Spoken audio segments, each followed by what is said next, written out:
सवाल करना चाह रहे हैं, सिख कम्युनिटी से इनका ताल्लुक है।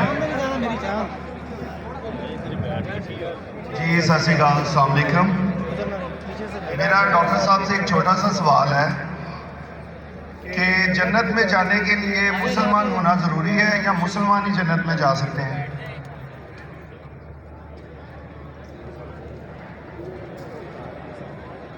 साहब का सवाल है कि जन्नत में जाने के लिए मुसलमान होना जरूरी है? सिर्फ मुसलमान जन्नत में जाएंगे? सिर्फ अपने आप को मुसलमान बोलना जन्नत में जाने के लिए काफ़ी नहीं है। जिस तरीके से मैंने मेरे तकरीर में कहा, जन्नत में जाने के लिए 4 चीज़ की ज़रूरत है। सूरह अल असर, सूरा नंबर 103, आयत नंबर 1, 2, 3। अल्लाह ताला फरमाते वल अस्र इन्नल इंसान लफी खुस्र। अल्लाह ताला वक्त की कसम खाते और कहते हैं कि इंसान खसारे में है। सिर्फ वो लोग बच जाएंगे जो लोग के पास ये 4 चीज़ें। नंबर 1 ईमान। तो सिर्फ मुसलमान बोलना ज़रूरी नहीं है और मुसलमान बोलना काफ़ी नहीं है। आपके पास नंबर 1 होना चाहिए ईमान। अगर आपके पास ईमान है कि अल्लाह एक है और अल्लाह के आखिरी नबी मोहम्मद सल्लल्लाहु अलैहि वसल्लम है, बच्चे बैठ जाओ, और बाकी चीज पे ईमान है, ये एक पॉइंट पूरा होता है। नंबर 2 अच्छे अमाल, अमल सालिहात। नंबर 3 वतवासौ बिल हक, लोगों को हक की तरफ बुलाना।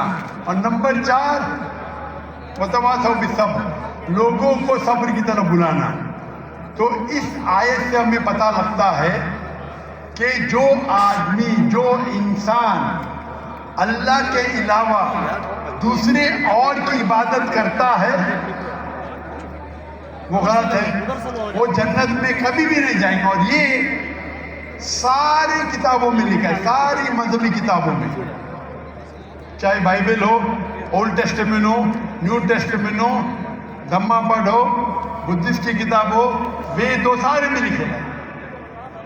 अगर आप पढ़ेंगे गुरु ग्रंथ साहिब, गुरु ग्रंथ साहिब आप पढ़ेंगे, उसके अंदर सबसे पहला वॉल्यूम, सबसे पहला जिल्द, सबसे पहला चैप्टर, सबसे पहला वर्ष को कहते हैं जापू जी, उसे कहते हैं जापू जी।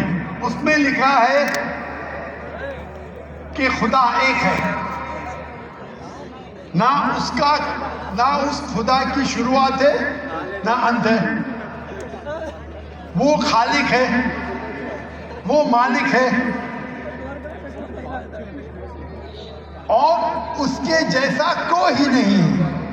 अगर आप देखेंगे ये मिलता जुलता है सूरह इखलास के साथ। आप अगर सिख की किताब पढ़ेंगे उसमें लिखा है 2 किस्म, ओमकारा, एक ओमकारा। ईश्वर का मैनिफेस्ट फॉर्म, अनमैनिफेस्ट फॉर्म। हाँ कि नहीं? हाँ कि नहीं? कौन से माइक पे? मैं स्क्रीन पे देख सकता हूँ। माइक कौन से माइक के ऊपर है? कौन से माइक के ऊपर? Left?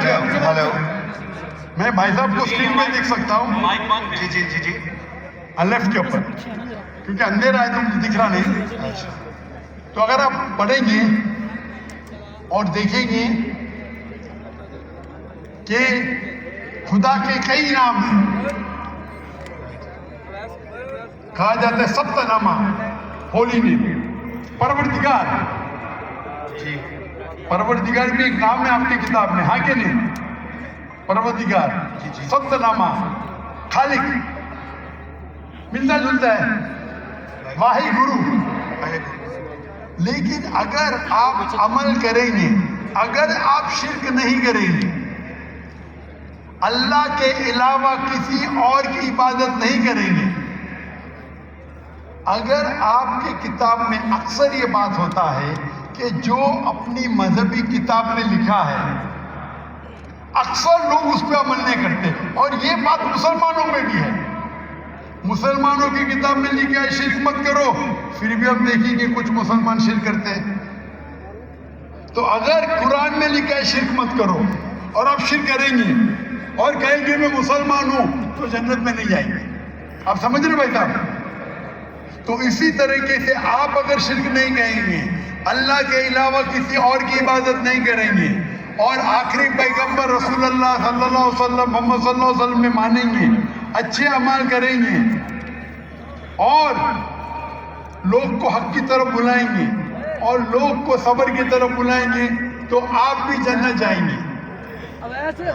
Hope that answers the question भाई साहब।